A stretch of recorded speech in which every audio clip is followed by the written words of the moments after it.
Hey guys, it's Ornlu, and lo and behold, we now have the June/July update for AoE2 DE, and I am doing my best to bring this to you as quickly as possible.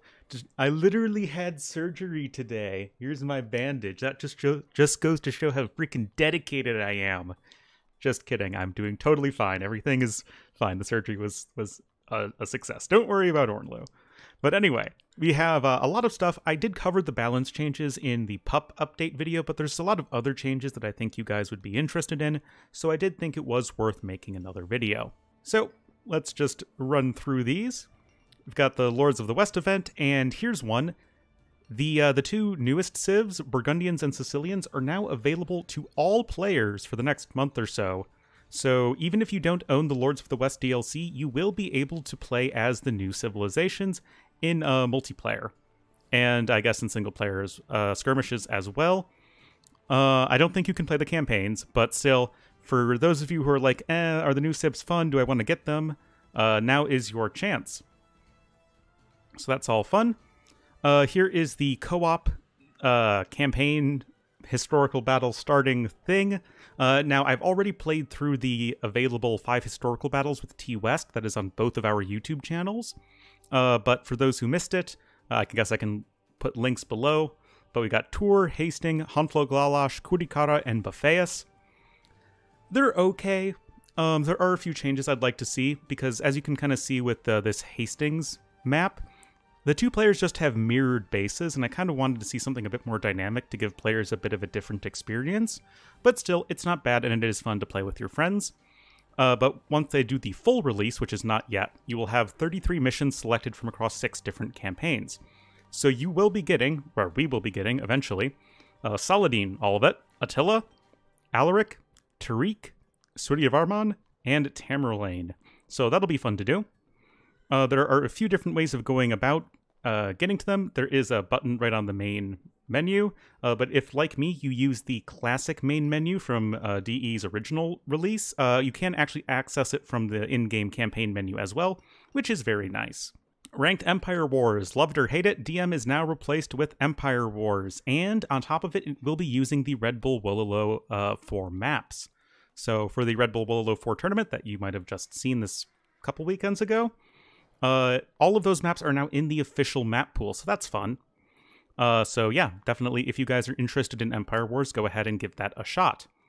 Yeah, you start with 1k elo, which should be interesting. You might get some imbalanced matches early on, as everyone's just kind of, has to sort themselves, but we'll see.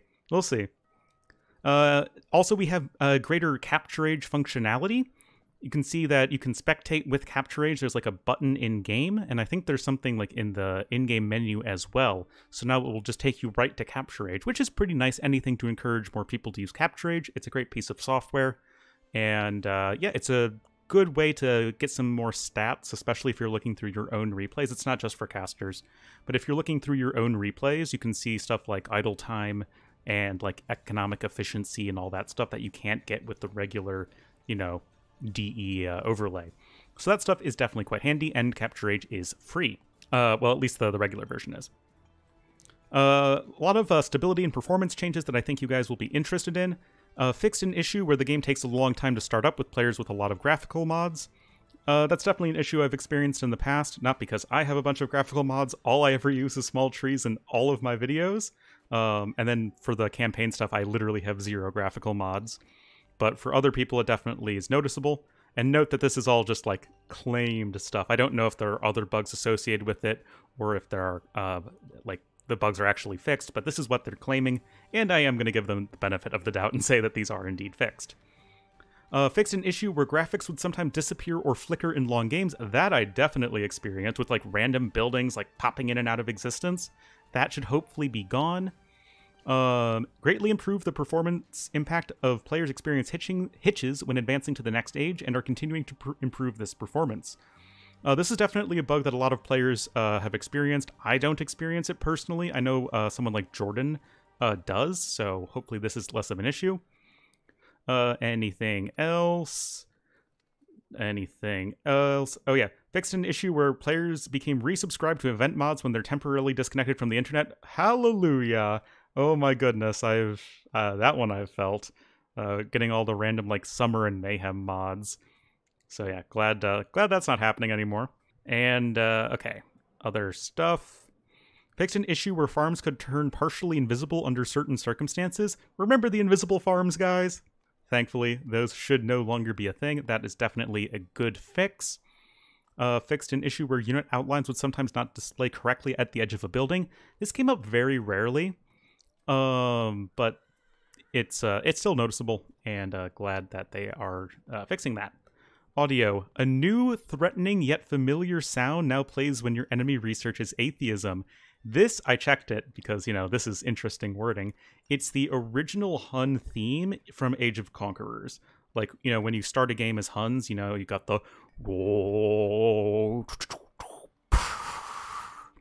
That's my very accurate rendition of it.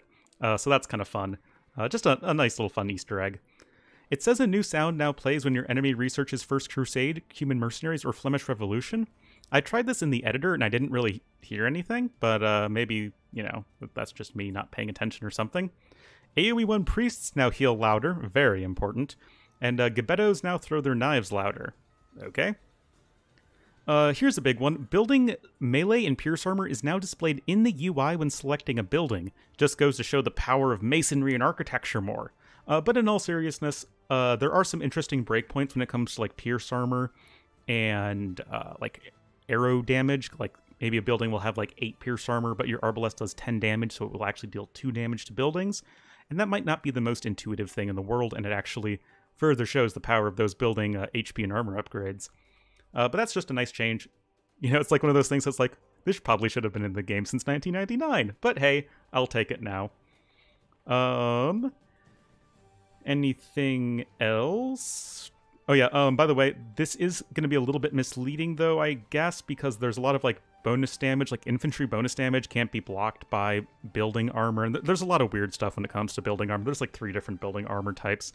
That deserves its whole separate video, but that's okay.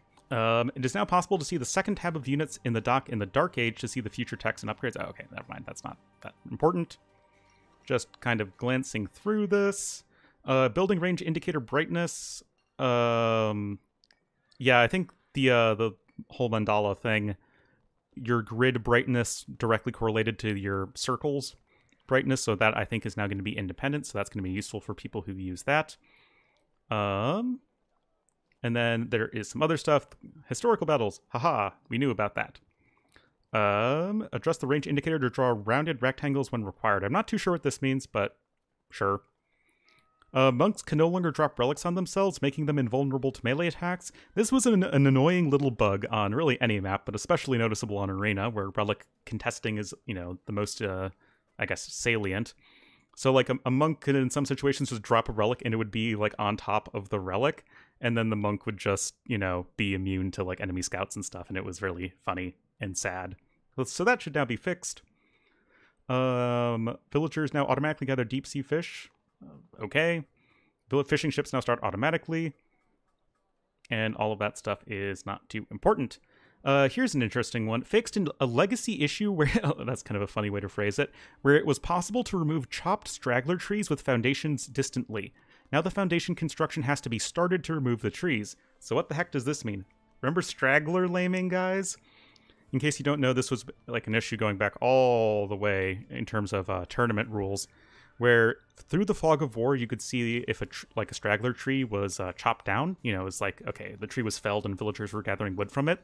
So what you could do is, through the fog of war, just like place a palisade wall over the tree, and then it would be deleted. So like if you're going for some, super crazy rush, and your opponent was like trying to gather some amount of wood to build some sort of defense, you would just like delete their straggler trees and just deprive them of any sort of wood near their town center. That was banned in tournaments for, decades. But now that's just out of the game completely. You need to actually start that building. So that's good. Yeah, I definitely noticed an issue with sergeants building donjons. So glad that is now fixed. Yeah, that's also good as well.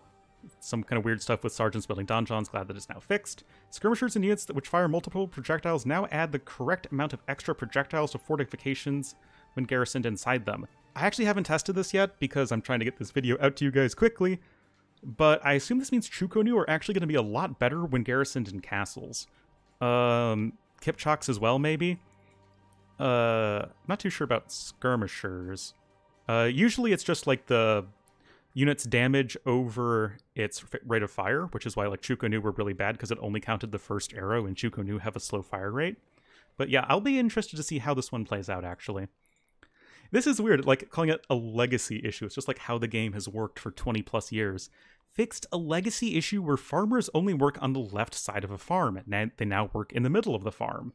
Okay, so imagine a farm. It's a 3x3 building. And the farmers would only work in the, left square, like the lefternmost tiles, which meant that it would be more efficient to place farms on the right side of a town center or mill than the left side, because then the villagers would have less walking distance. Now that has theoretically changed to, I'm sure it just has been changed to now working in the middle 4 tiles. Does this affect farming rates? I have no idea. Farming is so insanely complicated for, no reason. But we'll have to see if that changes anything. I hope not. Farming is such a delicate balance, and it's so important to, everything in the game. So, yeah, hopefully that all works out. Selecting random civ no longer picks a civ chosen by another player. That's nice. Scout line upgrades no longer change the stance of previously trained scout units. Okay, didn't know that was a thing. That is fine. Tatar sheep, Chinese and Mayan villagers, and Inca llamas spawn bonuses now work correctly. Okay, that was just on Castle Age. For foundations that are partially constructed in Fog of War. Okay. Oh, the dolphin deleting thing has been replaced or gotten rid of. That's nice. Parthian tactics now correctly affects hero Cav Archer units. Subotai? It's time to go. Subotai now gets Parthian tactics. Fun fact, guys. Here's your free AoE fact. Subotai is, the fastest, regular hero unit in the game. I think it's, 1.65 tiles per second. It's, insane. He's so fast. Even though the Great Khan himself will be doing more damage. Here's some interesting ones. They actually made several campaign changes. Now, I haven't had the chance to test out all of these, but I do, understand the logic behind most of them. Alaric IV, the Sack of Rome, now correctly lists the player colors in the scout report. Just a little text fix. Nordjong Point, Upsong is now available to the player. It used to not be available to the player, meaning your keeps couldn't, shoot as far. Now you have the tech. It's just how Koreans are now, so that's good. Bayanong 2, the Mandalay Cobra, no longer displays certain town centers in the Fog of War thrice. This is an interesting one, because there's been a bug, I think it goes all the way back to AOC, where it's if a town center changes ownership via triggers, and it goes from, a different player, architecture set to another one, or, a different age, it would look like 3 town centers, stacked right on top of each other. Now, this goes beyond just Bayanong 2. It's it happens, everywhere, so I'm kind of unsure as to exactly how far this goes, but I'll be interested to see how that works. We can thank T West for this one. The Return of the Dragon, Dracula 2. Daneshti forces now have heresy research so that the general cannot accidentally be converted instead of killed. T West has a video where that happened to him. It was pretty funny. Gajamata 1. Check my most recent YouTube video. I go over this one in detail. Spoiler alert, it was not implemented correctly. V's 4, Bohemond in the East, now requires the player to keep at least 1 castle standing in Antioch. It used to be that you didn't have to keep anything alive. You just had to survive, and guess what? You had an invisible unit, so it was literally impossible to lose the scenario. I didn't want to, spread that, piece of information around, because I didn't want, it's a super cheesy way to win. But yes, now that it's been fixed, I can say, yep, guess what, guys? If you played... if you were struggling with that one, you could just bump the game to ×8 speed and just, go completely AFK and win. Ha! Now that's no longer a thing. The Grand Duke's 6, The Maid Falls, has a bunch of small fixes. I haven't really checked that one out yet, but that should be good. Leiloi 1, The Daiviet Uprising. Good thing I only was just about to start the script for the next tier list video. No longer has allied monks repeatedly picking up and rejecting incorrect relics having been delivered to them. I guess this is if you give your allies the you give your allies the relics on the map that you're maybe supposed to be giving to the Vietnamese monks in the south. I'm not too sure about this one, but good thing that it's fixed, I guess. The Mountain Siege now correctly displays the number of allied soldiers that have escaped. This has been an issue for a lot of people because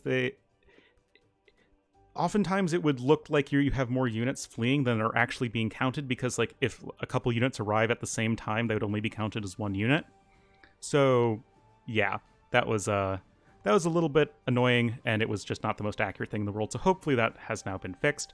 And this one actually you can thank me for, because I experienced this when playing Tamerlane for making the Tamerlane section of the campaign tier list video. Gurkhan of Persia, teams are now locked. I went and I betrayed, I think it was Isfahan, Cyan, before they would turn on you. And then, you know, you make them enemy, but they don't make you enemy, so you can just completely destroy their stuff for free. But then, like, destroying all of their stuff didn't count as, like, actually destroying their stuff. It was really funny. Kind of weird, but that is now fixed. Civ balance, I'm going to fly through this because I already covered it in the pup update. Oh, this guy right here, this Viking guy, he knows what's up. He's just in so much agony. Rip. Hand cannoneers are now more accurate. Nice little change to a unit. I don't think it'll make too much of a difference, but it's a nice start, I guess. If hand cannons need more changes, this is just a good, starting point, and if we need more, we can do more. Cav Archers, I did misstate the change in the pup update, but Cav Archers, their attack animation duration has increased from 1.15 to 1.17. I incorrectly said in that video that it was 1.2. It was actually 1.3 previously. So we went from 1.3 to 1.15 to 1.17. So it's a very, very, very, very, very minor nerf to Cav Archers. I mean, it's 0.02 in-game seconds. Like, that's barely anything. I mean, I guess it might be noticeable in, like, some very corner cases, but Cav Archers are fine. They're fine. Don't be afraid to use Cav Archers, guys. Burgundians, Flemish Militia no longer deal 2 bonus damage versus buildings, but they are still affected by arson. Flemish Militia would just, chew through buildings, and they're just a silly unit. It's a silly tech. I don't like it, but, it is what it is right now. The tech is now more expensive. Now 400 more food and 200 more gold. In my opinion, this isn't really, like, an issue with the tech. It's like you just boom into, 200 bills, and if you're not facing an archer civ, you just, like, win the game. And it's just not fun to play against. It's just really unfun, I think, more than anything else, and it just doesn't feel like AoE2. But again, it is what it is, and I would much rather it be nerfed than buffed. Persians, War Elephants, training time decreased by 6 seconds from 31 to 25 seconds, and the cost has been changed to -30 food but plus 10 gold, going from 200 food and 75 gold to 170 food and 85 gold. So I guess you could overall say that this is a buff, even though it costs more gold. Personally, I don't really think this was needed. War Elephants are already good in team games on closed maps. It's just we don't usually see those settings all that often, especially since you can't, like, play BF team games. Like, you can't, like, choose to do that in ranked games. I mean, it's not the biggest change in the world. I guess maybe elephants will be seen a little bit more, although the gold cost increase kind of further makes them only a team game unit. There were some corner cases in late game 1v1 arena where you would see elite war elephants, but that's probably going to be a lot harder to make happen now. But yeah, it's just a little minor change. Boyars, elite boyars, only elite boyars, +2 melee armor from 6 to 8. Now that is a lot of melee armor right there. This will definitely make the unit much, much better at killing everything that is not a counter cavalry melee unit. So anything from, like, knights to swordsmen to a bunch of unique units to even, like, elephants or whatever, boyars are going to be a lot better. Are they going to be overpowered? I don't think so. Boyars still die to all the regular counter-cavalry units, like Halbs. Like, okay, they deal +32 damage. +2 melee armor barely matters in that case. But against, like, okay, you're playing Slav Pocket. Now Slav Pocket in team game is going to be a lot more deadly because that Boyar transition in late game, yeah, it's slow, but you're getting one chonky unit. So I'll be really interested to see how this one plays out in team games. Turks. Artillery has now had its stone cost replaced with wood, so now it's 500 gold, 450 wood. It used to be 450 stone. Again, I don't really think this was necessary. Artillery was already good, and you still saw it all the time with Turks, I would say. But now it's just even easier to get to, so Get your bombard cannons and bombard towers and cannon galleons ready for all that extra range. New maps. Oh yeah, I guess I should just sum up the balance changes. They're all right. Nothing is too wild in terms of difference. The biggest change is probably to the Boyar, which is already a unit that's not seen all that often. Random maps, they just added all the Red Bull Wallow 4 maps, so if you liked those maps, congrats, they are now in the map pool, and if you didn't like those maps, you're this Viking right here. General, they just did some Empire Wars adjustments. Also removed the chance of very distant secondary sheep and deer spawns. I just played a game like yesterday where my sheep were like on freaking Narnia, and I was like one tile off, and I was so sad, and then I got my boar lamed. I still won, but I was very unhappy. So those super distant spawns were really annoying, so now just... They don't need to be closer, like, overall, it's just those super far spawns were kind of annoying. Some changes to some maps. That stuff is all good. Some random map scripting stuff. Empire Wars is now in ranked. Some lobby stuff, so that is probably all good. Some AI stuff, some pathfinding stuff. Is there anything too wild here? Villagers no longer retreat 2 tiles away from specific gate rotations. This, like, occasionally popped up. So, yeah, we'll see how that works. And then some scripting stuff, some localization, modding, scenario editor, triggers. All right, lastly, we have the investigation, so this is what they're looking into. Alt F4 and Q dodging, this is something they are aware of, and they are going to be looking into a fix for. It's not in just yet, but definitely they are hearing the feedback, and they are, trying to think of a solution to the Alt F4 plus Q dodging issues. You might think you have a simple solution, but in fact, there is no simple solution to this problem. There is something that, there are always issues in whatever solution you have, so I'll be interested to see what that fix is going to be.